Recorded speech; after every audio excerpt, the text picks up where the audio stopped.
When Whitney Houston walked onto that stage and embraced Michael Jackson, 80,000 people fell completely silent. What happened in those 30 seconds changed music history forever.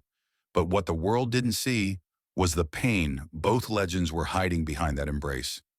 If you love untold stories of music legends, make sure to hit that subscribe button and let me know in the comments what you think about this incredible moment. It was September 7th, 1988 at Madison Square Garden in New York City. Whitney Houston was at the absolute peak of her career.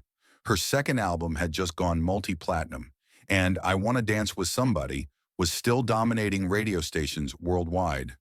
This was supposed to be just another night on her world tour, another sold-out arena, another perfect performance from The Voice. But what Whitney didn't know as she prepared in her dressing room was that this night would become one of the most talked about moments in music history. And it all started with a phone call she received just 3 hours before showtime. "Whitney, I have a surprise for you," said her manager, speaking in hushed tones backstage. "But you can't tell anyone. Promise me." Whitney looked up from her vocal warm-ups, curiosity flickering in her eyes. She'd been dealing with intense pressure lately.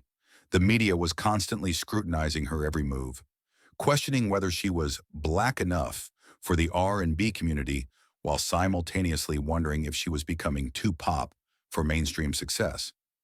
The weight of representing her entire race in the music industry was crushing her spirit, though she never let it show. "What kind of surprise?" Whitney asked, her voice still raspy from rehearsal. Her manager smiled mysteriously. "Just trust me. Keep doing your show as planned. But when I give you the signal during Greatest Love of All, be ready for something special."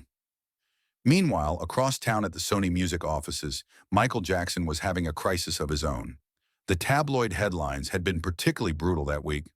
Stories about his changing appearance, speculation about his personal life, and rumors about his mental health were dominating every newspaper and TV show. Despite being the king of pop, despite Bad becoming one of the biggest albums of all time, Michael felt more alone than ever. That afternoon, he'd called Quincy Jones, desperate for someone who understood the pressure he was under. "Q, I feel like I'm losing myself," Michael confided to his longtime producer. "Every time I step outside, it's like the world is watching me, waiting for me to fall." Quincy had listened patiently before making a suggestion that would change everything. "You know what you need? You need to remember why you fell in love with music in the first place. You need to connect with someone who understands what you're going through." "Like who?" "Like Whitney. She's performing tonight at MSG. Why don't you go surprise her? Two voices like yours and hers, sharing the same stage, reminding yourselves what this is all about." Michael was quiet for a long moment. He and Whitney had met several times at industry events, and there was always a mutual respect between them. Both had grown up in the church. Both understood the weight of carrying God-given talent. Both knew what it felt like to have the world watching their every move. "You think she'd be okay with that? Are you kidding? Whitney Houston turning down a chance to share the stage with Michael Jackson? Call her people." But Michael had already made up his mind. He wouldn't call ahead. This would be a complete surprise, not just for Whitney, but for everyone in that arena. At 8:47 p.m., Whitney took the stage to a thunderous ovation. She was wearing a stunning white sequined gown that caught the stage lights like liquid diamonds. Her voice was in perfect form as she opened with "How Will I Know?", her powerful vocals filling every corner of the massive arena. For the first hour of the show, everything was going exactly as planned. Whitney was in her element, commanding the stage with the confidence and grace that had made her a global superstar. The audience was completely captivated, singing along to every word, their voices blending with hers in perfect harmony. But backstage, something extraordinary was happening. Michael Jackson had quietly entered through a side entrance, wearing a simple black fedora and sunglasses, trying to remain inconspicuous. He'd brought only his personal bodyguard and had specifically requested that no press be notified. This wasn't about publicity or career moves. This was about two artists who understood each other's struggles. Whitney's manager spotted Michael near the backstage area and nearly dropped his clipboard. "Michael, what are you doing here?" "I wanted to surprise Whitney," Michael said softly, his voice barely audible over the crowd noise. "Is that okay? I don't want to mess up her show." "Are you serious? This is incredible. She's about to do greatest love of all. That would be the perfect moment. Michael nodded, his nervous energy palpable. Despite being one of the most famous people on the planet, he was genuinely anxious about stepping onto Whitney's stage. What if the audience didn't react well? What if it overshadowed her moment? What if she doesn't want me up there? Whitney's manager laughed. Trust me, she's going to lose her mind in the best way possible. As Whitney finished I Have Nothing to another standing ovation, her manager appeared at the side of the stage, giving her the signal they'd discussed earlier. Whitney walked to the microphone, slightly breathless but glowing with the energy that only live performance could provide. New York City, she said, her voice carrying that distinctive mix of power and warmth that made her so beloved. You've been an incredible audience tonight, but before I sing my next song, I want to tell you something. The arena began to quiet, sensing that something special was about to happen. Music has always been about bringing people together. It's about love, about understanding, about recognizing the divine gift that connects us all. Whitney paused, her eyes scanning the crowd. Tonight, I have the honor of sharing this stage with someone who embodies all of those things. Someone whose voice has touched millions of hearts around the world. The crowd began to murmur with anticipation. Who could it be? Ladies and gentlemen, please welcome my friend, my fellow artist, and one of the greatest entertainers who has ever lived, Michael Jackson. The roar from the crowd was deafening. 80,000 people leaped to their feet simultaneously, their cheers echoing off the walls of Madison Square Garden like thunder. Camera flashes began popping throughout the arena as people realized they were about to witness something historic. Michael walked onto the stage slowly, his signature grace evident in every step. He was wearing his iconic black leather jacket and a single glittering glove, simple yet instantly recognizable. As he approached Whitney, the crowd's cheering somehow grew even louder. But then something unexpected happened. Instead of waving to the crowd or acknowledging the massive ovation, Michael walked directly to Whitney. Their eyes met, and in that moment, something passed between them that the audience couldn't quite understand, but could definitely feel. Without saying a word, Whitney opened her arms. Michael stepped into her embrace, and they held each other for what felt like an eternity, but lasted exactly 30 seconds. The entire arena fell silent. 80,000 people, who had been screaming and cheering just moments before, suddenly went completely quiet. It was as if everyone instinctively understood that they were witnessing something sacred, something that transcended entertainment or celebrity. In those 30 seconds, two of the most famous people in the world found something they had both been desperately seeking: understanding. Whitney later revealed that in that moment, she could feel Michael's vulnerability, his exhaustion from carrying the weight of the world's expectations. And Michael would later say that Whitney's embrace reminded him of his mother's hugs when he was a child, before fame complicated everything. I felt like I could breathe again, Michael confided to Quincy Jones the next day. For 30 seconds, I wasn't the king of pop or a tabloid headline. I was just Michael, being hugged by someone who understood. Whitney's experience was equally profound. When I held Michael, I realized I wasn't alone in this, she told her best friend Robin Crawford. All the pressure, all the scrutiny, all the impossible expectations. He was carrying the same burden. When they finally separated, Whitney and Michael turned to face the audience. The silence continued for another few seconds, and then, slowly, the applause began. It wasn't the wild cheering from before. It was respectful, almost reverent, as if the audience recognized they had just witnessed something special. Whitney walked to the piano that had been set up center stage. This next song, she said, her voice slightly emotional, is about finding the strength inside ourselves. But tonight I want to sing it about finding strength in each other. She began playing the opening chords to Greatest Love of All, her fingers moving gracefully across the keys. But as she started to sing, something extraordinary happened. Michael, without any rehearsal or planning, began to harmonize with her. His distinctive voice blended with Whitney's powerful vocals in a way that seemed impossible. They had never performed together before, had never even rehearsed this song together. Yet their voices intertwined like they had been singing together for years. I believe the children are our future, Whitney sang, her voice soaring through the arena. Teach them well and let them lead the way. Michael joined in, his voice providing the perfect counterpoint to hers. The audience was mesmerized. Many people later said it was the most beautiful thing they had ever heard. Two of the greatest voices of their generation, sharing not just a stage but their souls, creating something that had never existed before and would never exist again. As the song progressed, Whitney and Michael began to move around each other on stage with an almost choreographed fluidity. They hadn't planned any of this, but their natural showmanship and deep mutual respect created a performance that felt both spontaneous and perfectly crafted. During the bridge of the song, Whitney stepped away from the piano and took Michael's hand. They stood center stage facing each other and sang directly to one another instead of to the crowd. Learning to love yourself, it is the greatest love of all. In that moment, 80,000 people disappeared. The cameras, the pressure, the tabloid headlines, the industry politics, none of it mattered. There were just two artists reminding each other and themselves why they had fallen in love with music in the first place. When the song ended, the standing ovation lasted for over 10 minutes. People were crying, cheering, and many were just standing in stunned silence, trying to process what they had just experienced.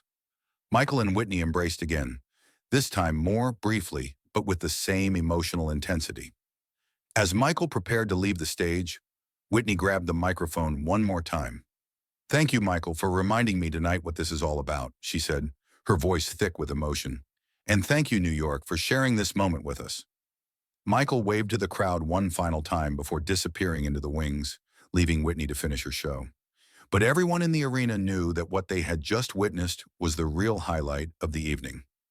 Backstage, the two superstars sat in Whitney's dressing room, still processing what had just happened. "That was, Whitney began, but couldn't find the words. "I know," Michael said softly. "I haven't felt that connected to music in so long." They talked for nearly 2 hours after the show, sharing stories about their childhoods, their struggles with fame, their fears about the future, and their hopes for using their talents to make a positive impact on the world. "We should do this more often," Whitney suggested. "Not the surprise performance part, but this. Talking to someone who gets it." Michael nodded enthusiastically. "The world tries to pit artists against each other, like there's only room for one of us at the top. But tonight proved that when we support each other, we're all stronger." That conversation began a friendship that would last for years. They would often call each other during difficult times, offering support and understanding that only they could provide. When Whitney was struggling with personal issues later in her career, Michael was one of the few people who could reach her. And when Michael faced his own challenges in the years that followed, Whitney was always there with words of encouragement. The performance was recorded by dozens of audience members and later became one of the most sought-after bootleg recordings in music history. MTV played clips of it for months, and it became a defining moment for both artists' careers. Music critics called it a moment of pure artistry and proof that real talent recognizes and celebrates real talent. Rolling Stone magazine later named it one of the greatest unrehearsed performances in rock and roll history. But more importantly, the embrace between Whitney and Michael became a symbol of what the music industry could be at its best. In an era where artists were often portrayed as rivals competing for chart positions and awards, these two legends showed that collaboration and mutual support could create something more beautiful than competition ever could. The hug also had a profound impact on how both artists approached their careers moving forward. Whitney began incorporating more collaborative elements into her tours, often bringing other artists on stage with her. Michael started reaching out to younger performers, offering mentorship and support in ways he never had before. "That night with Whitney taught me that isolation is the enemy of creativity," Michael told Oprah Winfrey in a later interview. "When we come together, when we support each other, that's when magic happens." Whitney echoed similar sentiments in her own interviews. "Michael showed me that vulnerability can be a strength, not a weakness. When we let our guards down and really connect with each other, that's when we create something that lasts." The ripple effects of that September evening continued for years. Other artists began talking more openly about the pressures of fame and the importance of supporting each other. Industry executives started focusing more on collaboration and less on manufactured rivalries. In 2009, when Michael Jackson passed away, Whitney was one of the first artists to publicly honor his memory. At a tribute concert held at Madison Square Garden, the same venue where their famous embrace had taken place, Whitney dedicated her entire performance to their friendship. "Michael taught me that music is about love," she told the audience, her voice breaking with emotion. "Not love for fame or fortune or recognition, but love for the divine gift we've been given and love for each other." She then sang "Greatest Love of All," the same song they had performed together 21 years earlier. But this time, she left space in the harmonies where Michael's voice would have been, creating a powerful tribute that moved the entire audience to tears. When Whitney herself passed away in 2012, Michael's children attended her funeral, carrying on the legacy of friendship and mutual respect that their father and Whitney had established on that magical night in 1988. Today, footage of that 30-second embrace is still shared on social media by fans around the world. It serves as a reminder of what authentic human connection looks like, even in the most public of circumstances. Music industry veterans often point to that moment as an example of what the entertainment business should aspire to be. Instead of artists being pitted against each other in manufactured rivalries, the embrace between Whitney and Michael showed that celebrating each other's talents makes everyone stronger. Young performers who watch that footage today often comment on the genuine emotion they can see in both Whitney's and Michael's faces. In an era of calculated social media posts and carefully managed public images, the raw authenticity of that moment stands out even more powerfully. "You can't fake that kind of connection," says Grammy-winning producer David Foster, who worked with both artists. "What you saw that night was two people who understood each other's pain and joy in a way that very few people ever could. It wasn't about careers or publicity. It was about human beings recognizing something sacred in each other." The embrace also serves as a powerful reminder that even the most successful people in the world need support and understanding. Both Whitney and Michael were at the peaks of their careers that night, but they were also carrying burdens that their fame had created. "Fame can be the most isolating experience in the world," explains Dr. Cooper Lawrence, a psychologist who has studied celebrity culture. "When you're constantly in the public eye, it becomes very difficult to form genuine connections." What Whitney and Michael found in each other was authenticity in a world full of artifice. Music educators now use that performance as an example of how artists can support and elevate each other. Instead of viewing other talented performers as competition, the embrace demonstrates the power of celebration and collaboration. Several major artists have cited that moment as inspiration for their own collaborative efforts. Beyoncé has mentioned it in interviews as an example of how female and male artists can support each other without competition. John Legend has called it a masterclass in mutual respect between legends. The technical aspects of their impromptu duet have also been studied by vocal coaches and music professors. Despite having never rehearsed together, Whitney and Michael's voices blended with remarkable precision, demonstrating the level of musical instinct that separates true artists from mere performers. "When you have two voices that are truly God-given," explains renowned vocal coach Seth Riggs, who worked with both artists, "they naturally find harmony with each other. What you heard that night was pure musical intuition at work." Today, that 30-second hug represents something larger than just a moment between two superstars. It has become a symbol of what human connection can accomplish, even in the most public and pressured circumstances. The video of their embrace has been viewed millions of times online, with comments from fans all over the world sharing how the moment has inspired them to be more supportive of others in their own lives. "Watching Whitney and Michael that night taught me that real strength comes from lifting each other up," wrote one fan. "In a world that tries to make us compete with everyone around us, they showed us what happens when we choose connection instead." Music therapy programs now use footage of that performance to demonstrate the healing power of music and human connection. The genuine emotion displayed by both artists has helped countless people understand that vulnerability and strength can coexist. The embrace has also become a touchstone for discussions about mental health in the entertainment industry. Both Whitney and Michael struggled with the pressures of fame throughout their careers, but that night showed them at their most authentic and supported. "That moment proves that healing is possible," says Dr. Jennifer Hartstein, a psychologist who specializes in performance anxiety. When we find people who truly understand our struggles, we can find strength we didn't know we had. As we remember Whitney Houston and Michael Jackson today, that 30-second hug serves as a perfect encapsulation of their legacies. Both were extraordinary talents who brought joy to millions of people around the world. But more than that, they were human beings who understood that the greatest performances come not from perfect technique, but from genuine connection.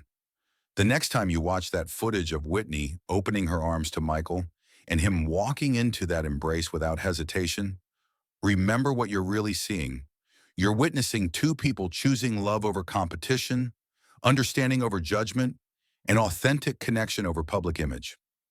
In those 30 seconds, Whitney Houston and Michael Jackson didn't just stop the world, they showed it what was possible when we embrace each other exactly as we are. That night in September 1988, 80,000 people thought they were attending a concert. Instead, they witnessed a moment that continues to inspire people more than 3 decades later. Sometimes the most powerful performances have nothing to do with choreography or production values. Sometimes they happen when two hearts recognize each other and choose to connect. Whitney Houston and Michael Jackson's 30-second hug stopped the world because it reminded us all of something we had forgotten, that beneath all the fame and success and pressure, we're all just human beings who need to know we're not alone.